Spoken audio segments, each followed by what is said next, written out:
बिस्मिल्लाहिर्रहमानिर्रहीम। अस्सलाम वालेकुम। क्या आप जानते हैं कि हमारी माएँ जब बूढ़ी हो जाती हैं तो उनके जोड़ क्यों दर्द करते हैं? आज हम आपको बताते हैं। जब औरत हामला होती है तो बच्चे की नाभ से एक नाली माँ के जिस्म के साथ जुड़ जाती है, जिससे वो अपनी ग़िज़ा लेता है।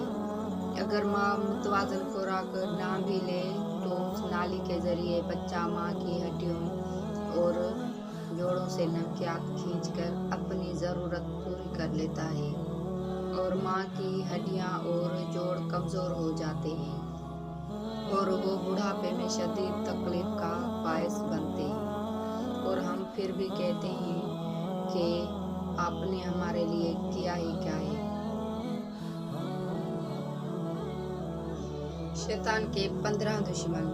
हज़रत फ़क़िया अबू अल-लैस सरमकंदी रहमतुल्लाह अलैह ने अपनी किताब में वहब बिन मुनब्बा रहमतुल्लाह अलैह से एक रिवायत नकल फरमाई है। उसमें है कि हुज़ूर सल्लल्लाहु अलैहि वसल्लम ने शैतान से पूछा कि ए मलऊन, तेरे कितने दुश्मन हैं? तो शैतान ने जवाब दिया कि 15 किस्म के लोग मेरे दुश्मन हैं।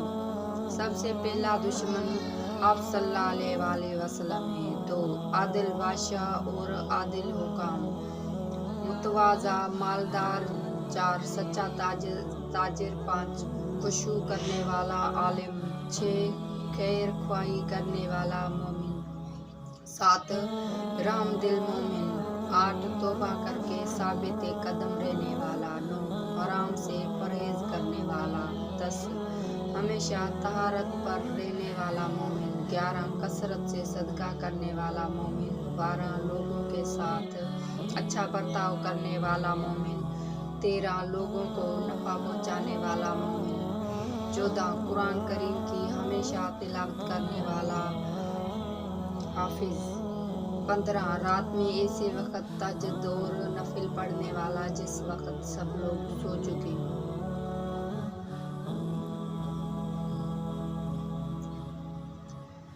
जिन्होंने नमाज को ज़ाया किया वो अनकरीब जहन्नम की एक खास तबके में डाल दिए जाएंगे। जिसने जानबूझकर नमाज तर्क की बाल यकीन उसने कुफर किया। बेनमाजी की उम्र में बरकत ना होगी। सालिहीन की अलामत बेनमाजी के चेहरे से हटा दी जाएगी। बेनमाजी जब मरेगा तो जलील होकर मरेगा। बेनमाजी की दुआ कबूल नहीं होगी। बेनमाजी भूख और प्यास की हालत में मरेगा। इसकी प्यास नहीं बुझेगी अगरचे दरियाओं का पानी भी पिला दिया जाए। बेनमाजी की कब्र तंग कर दी जाएगी और आखिरत में सख्ती से हिसाब लिया जाएगा। बेनमाजी को किसी अमल का सवाब नहीं मिलेगा। बेनमाजी को कैद में डाला जाएगा ताकि पति का तौबा ना करे। बेनमाजी वाजिबल कुफल है, तर्क नमाज कुफर है। सुल्तान इस्लाम बेनमाजी के लिए कत्ल का हुक्म दे। बेनमाजी को मुसलमानों की कब्रिस्तान में दफन न किया जाए। बेनमाजी से खंजीर भी पनाह मांगता है। हज़रत अबू तलबा कुंशी रहमतुल्लाह अलैह फरमाते हैं कि हुज़ूर अक़दस सल्लल्लाहु अलैहि वसल्लम एक मरतबा सफ़र गज़वा से वापस तशरीफ़ लाए।